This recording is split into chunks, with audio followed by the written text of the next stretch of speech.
दोस्तों, राहुल गांधी को अगला प्रधानमंत्री बताया जा रहा था, लेकिन ये सारी बातें बस एक दिखावा साबित हुई।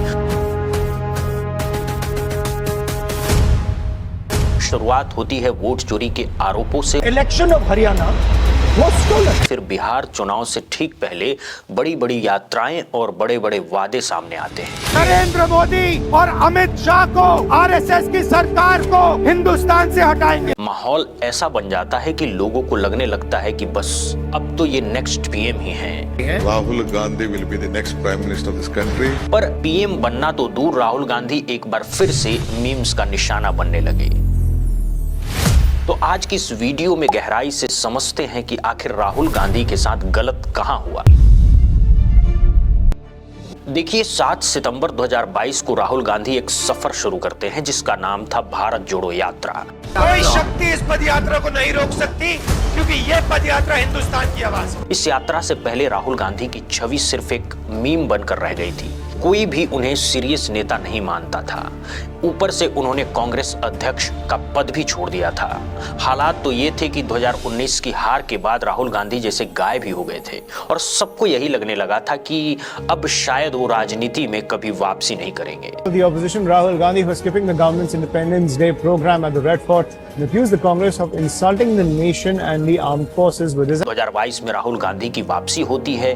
वो ऐलान करते हैं कि सितंबर से वो भारत जोड़ो यात्रा शुरू करेंगे, पर शुरुआत में किसी ने भी इसे गंभीरता से नहीं लिया। राहुल का प्लान था कन्याकुमारी से लेकर कश्मीर तक, यानी करीब 4000 किलोमीटर का सफर पैदल तय करना है, वो भी पूरे 150 दिनों में। इतना बड़ा कदम उठाने के बाद भी मुख्य न्यूज चैनलों ने उन्हें कवर करने में कोई दिलचस्पी नहीं दिखाई। इसके बावजूद राहुल रुके नहीं और उन्होंने अपनी यात्रा शुरू कर दी। जैसे जैसे यात्रा आगे बढ़ी, लोग तो जुड़े ही, साथ ही कई बड़े इंडिविजुअल क्रिएटर्स भी उनसे मिलने पहुंचे। ये वो दौर था जब बिना किसी न्यूज चैनल के सपोर्ट के राहुल गांधी की छवि खुद ब खुद सुधरने लगी। लोगों को धीरे धीरे ये महसूस होने लगा कि मीडिया ने उनकी जो इमेज पेश की थी, हकीकत उससे कोसों दूर थी। उन्हें समझ आया कि राहुल गांधी वैसे नहीं है जैसे पप्पू कहकर उन्हें चिढ़ाया जाता था। 150 दिन बाद जब यात्रा पूरी हुई तो एक बिल्कुल नए राहुल गांधी दुनिया के सामने आए। उनकी बातों में अब पहले जैसी बात नहीं थी। उनमें एक अलग तरह की समझदारी और मैच्योरिटी झलक रही थी। जिसको शून्यता यहाँ कहा जाता है, वहाँ फना कहा जाता है। यहाँ तक कि खुद राहुल गांधी ने एक प्रेस कॉन्फ्रेंस में कहा कि पुराना राहुल अब नहीं रहा राहुल है। गांधी आपके दिमाग में है, मैंने मार दिया उसको, गया वो। जिस व्यक्ति को आप देख रहे हो वो राहुल गांधी नहीं है। उस समय उनकी बढ़ी हुई दाढ़ी और गंभीर बातें सबको प्रभावित कर रही थी। वाकई उन्होंने हिंदुस्तान के एक कोने से दूसरे कोने तक का सफर पैदल चलकर पूरा किया था। पूरी यात्रा के दौरान उनका सिर्फ एक ही संदेश था, नफरत मिटाना और प्यार बांटना। ये पहली बार था जब आम जनता के मन में ये ख्याल आया कि शायद 2034 या भविष्य में कभी राहुल गांधी प्रधानमंत्री बन सकते हैं।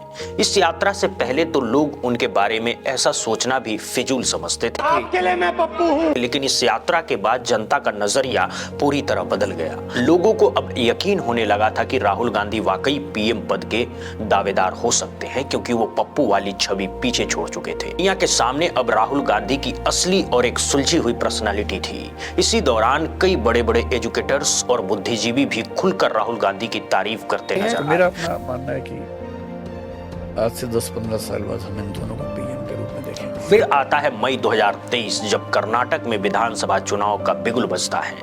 राहुल गांधी की यात्रा अभी अभी खत्म हुई थी और वो पूरे जोश के साथ कर्नाटक में चुनाव प्रचार करने उतरते हैं। पूरी कैंपेनिंग के दौरान राहुल का एक ही नारा रहता है, मैं नफरत के बाजार में मोहब्बत की दुकान खोलने आया। वही प्यार और भाईचारे की बातें जो उन्होंने अपनी पदयात्रा में की थी। पर गौर करने वाली बात यह थी कि उस समय कर्नाटक में बीजेपी की सरकार थी। अक्सर राजनीति में यही देखा जाता है कि जिस पार्टी की सत्ता होती है उसके दोबारा आने का चांस ज्यादा होता है, क्योंकि विपक्षी पार्टी के लिए सत्ताधारी दल की पावर का मुकाबला करना काफी मुश्किल हो जाता है।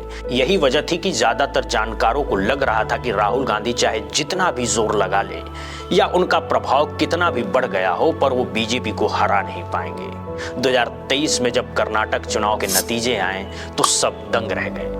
224 सीटों में से भारी भरकम 135 सीटें अकेले कांग्रेस के खाते में आई। कांग्रेस ने एक ऐसा राज्य छीन लिया था जहां बीजेपी की पकड़ मजबूत मानी जा रही थी, और सच तो यह है कि इसकी उम्मीद किसी ने नहीं की थी। देखिए, 2023 में कई और राज्यों में भी चुनाव हुए, पर वहां कहानी लगभग वही रही। जहां जिसकी सरकार थी वही दोबारा जीत गया, लेकिन कर्नाटक ने सबको चौंका दिया था। दिलचस्प बात यह है कि कर्नाटक की गिनती देश के सबसे पढ़े लिखे राज्यों में होती है, और वहां के नतीजों ने यह संदेश दिया कि देश का शिक्षित वर्ग अब राहुल गांधी की तरफ देख रहा है। कर्नाटक की जीत इस बात का सबूत थी कि राहुल की यात्रा ने उनकी छवि इतनी बदल दी कि अब वो अकेले अपने दम पर चुनाव जीत सकते हैं। उसी साल जब संसद का सत्र शुरू हुआ तो वहां भी एक बदला हुआ राहुल गांधी नजर आया। वो हवाई बातें नहीं, बल्कि बिल्कुल सटीक और मुद्दे वाली बातें कर रहे थे। प्रधानमंत्री जी इजराइल जाते हैं और उसके एकदम बाद अदानी जी को यह कॉन्ट्रैक्ट मिल जाता है। आलम यह था कि वो संसद में मोदी अडानी के रिश्ते पर सबूत और तस्वीरें लेकर गए। हालात ऐसी हो गई कि जब राहुल गांधी सबूतों के साथ बोल रहे थे तो संसद के कैमरों तक का रुख उनकी तरफ से मोड़ दिया गया था। मैं फोटो दिखा रहा हूं, एक फोटो दिखा रहा हूं। एक मिनट, आपने टीवी ऑफ कर दिया सर? नो टीवी कोई ऑफ नहीं है। वो देखिए सर, ऑफ हो गया। मेरा फोटो दिखा, कोई नहीं होता सर, ऑफ है सर। जनता को राहुल गांधी का ये अंदाज बहुत पसंद आ रहा था, और अब चारों तरफ एक ही चर्चा थी कि यही नेक्स्ट पीएम है। फिर आया साल 2024 जब देश में लोकसभा चुनाव का बिगुल बजा। बीजेपी को भी यह एहसास हो चुका था कि 2019 वाली मोदी लहर अब वैसी नहीं रही कि सिर्फ नाम पर चुनाव जीत लिया जाए। शायद यही वजह थी कि चुनाव से ठीक पहले राम मंदिर का भव्य उद्घाटन किया गया था। ये देश का सबसे बड़ा इवेंट था, और इसके जरिए बीजेपी एक बार फिर अपनी वही पुरानी लहर वापस लाना चाहती थी ताकि चुनाव में बड़ी जीत हासिल की जा सके। लेकिन 2024 के चुनाव में एक बड़ा उलटफेर हुआ।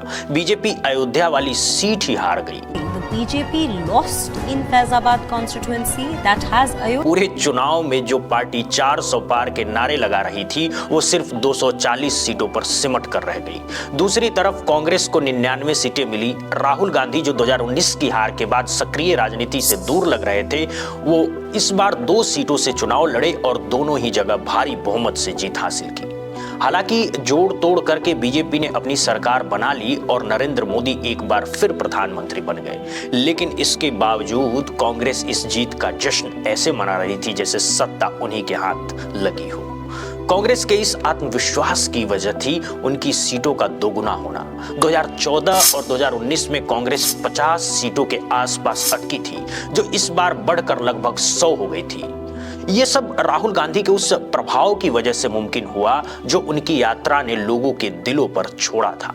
इतिहास में पहली बार ऐसा हुआ था कि मोदी जी के चुनाव लड़ने के बाद भी बीजेपी अकेले दम पर बहुमत नहीं ला पाई और उन्हें बैसाखियों वाली सरकार बनानी पड़ी। चुनाव के बाद राहुल गांधी जब प्रेस कॉन्फ्रेंस में संविधान की किताब लेकर आए तो उन्होंने साफ कहा, आपने देश के संविधान को बचा लिया है। अंत में मैं आपको कह दूं कि इसको बचाने का काम हिंदुस्तान के सबसे गरीब लोगों ने किया। 9 जून 2024 को राहुल गांधी आधिकारिक तौर पर विपक्ष के नेता, लीडर ऑफ ऑपोजिशन बन गए। ये एक बड़ा कमबैक था। उनकी मीम वाली इमेज अब पूरी तरह धुल चुकी थी और लोग उनमें एक भावी प्रधानमंत्री देखने लगे थे। एक तरफ मोदी जी पीएम थे तो दूसरी तरफ राहुल गांधी लोकतंत्र के सबसे मजबूत पहरेदार बनकर उभरे। राहुल की समझदारी और उनकी एजुकेशन की चर्चा हर तरफ होने लगी। 2024 बीतने के बाद बारी आई 2025 की, जब बिहार में चुनाव होने थे। वैसे तो बिहार में कांग्रेस का कोई खास वजूद नहीं रहा है, लेकिन इस बार ये चुनाव कांग्रेस और बीजेपी दोनों के लिए आर पार की लड़ाई बन गया। वजह यह थी कि केंद्र में बीजेपी की सरकार बिहार के समर्थन पर टिकी थी।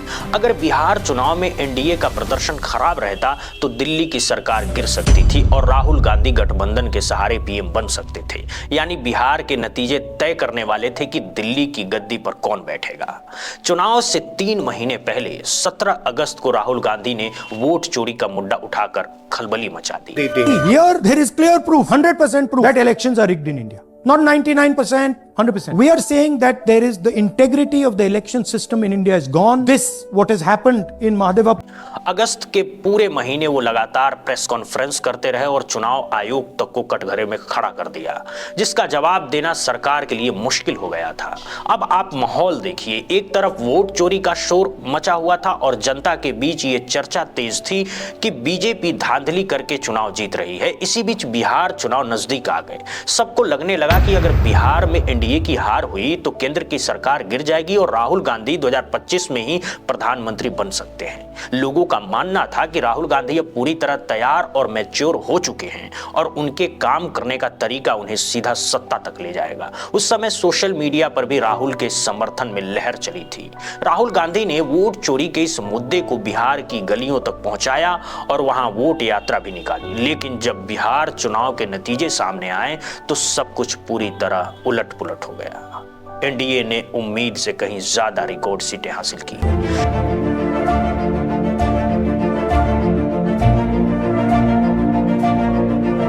इस चुनाव में न केवल कांग्रेस का सुपड़ा साफ हो गया, बल्कि लालू प्रसाद यादव की पार्टी, जिनका बिहार में दबदबा माना जाता था, वो भी बुरी तरह हार गई। राहुल गांधी जो पिछले 3 सालों से लगातार कामयाबी की सीढ़ियां चढ़ रहे थे, चाहे वो 2022 की भारत जोड़ो यात्रा हो, कर्नाटक की जीत हो या लोकसभा में 99 सीटें लाना हो, वो अचानक से फर्श पर आ गिरे। किसी को समझ नहीं आ रहा था कि आखिर राहुल गांधी के साथ गलत कहां हुआ। जो शख्स कल तक पीएम पद का सबसे प्रबल दावेदार लग रहा था, उसकी लोकप्रियता अचानक क्रैश कैसे हो गई? इसके पीछे कुछ बड़े कारण थे। जानकारों का मानना है कि सबसे बड़ी गलती तब हुई जब फरवरी 2025 में राहुल गांधी दिल्ली पहुंचे और वहां उन्होंने अचानक अरविंद केजरीवाल और उनकी पार्टी पर निशाना साधना शुरू कर दिया। दरअसल साल 2025 में दिल्ली के विधानसभा चुनाव होते हैं और यहाँ एक अजीब स्थिति बन जाती है। केंद्र में साथ दिखने वाली कांग्रेस और आम आदमी पार्टी दिल्ली में एक दूसरे के खिलाफ ताल ठोक रही थी। राहुल गांधी जब दिल्ली में प्रचार करने उतरे तो उन्होंने आम आदमी पार्टी पर जमकर हमला बोला। उन्होंने कहा कि दिल्ली में ना हवा साफ है और ना ही पानी। एक रैली के दौरान तो राहुल ने बाकायदा यमुना के गंदे पानी की एक बोतल दिखाई और अरविंद केजरीवाल को चुनौती देते हुए कहा कि केजरीवाल जी ने 5 साल में यमुना साफ करने का वादा किया था, लेकिन ये आज भी बदबू मार रही है। अगर केजरीवाल ये पानी पिएंगे तो सीधे अस्पताल पहुंच जाएंगे। राहुल गांधी की बातें तार्किक तो थी, लेकिन टाइमिंग ने खेल बिगाड़ दिया।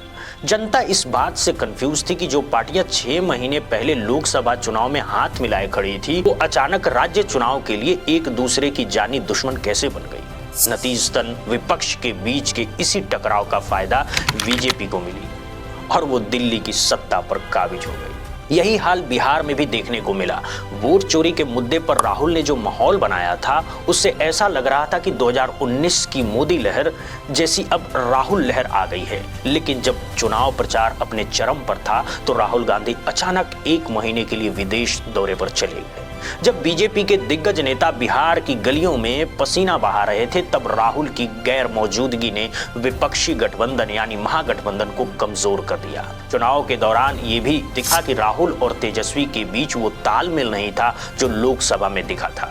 कई सीटों पर कांग्रेस और आरजेडी के बीच वोट बट गए, जिसका सीधा फायदा एनडीए को मिला और उन्होंने रिकॉर्ड सीटों के साथ जीत दर्ज की।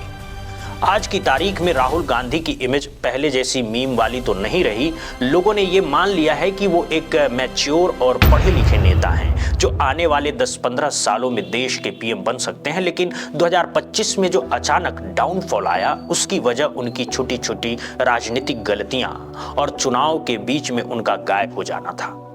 हालांकि राहुल गांधी इन गलतियों से सीख रहे हैं, पर राजनीति में एक छोटी सी चूक भी आपको अर्श से फर्श तक ला सकती है। वैसे आपको क्या लगता है, क्या राहुल गांधी इन गलतियों को सुधार कर 2029, 2034 या फिर 2039 तक देश के प्रधानमंत्री बन पाएंगे?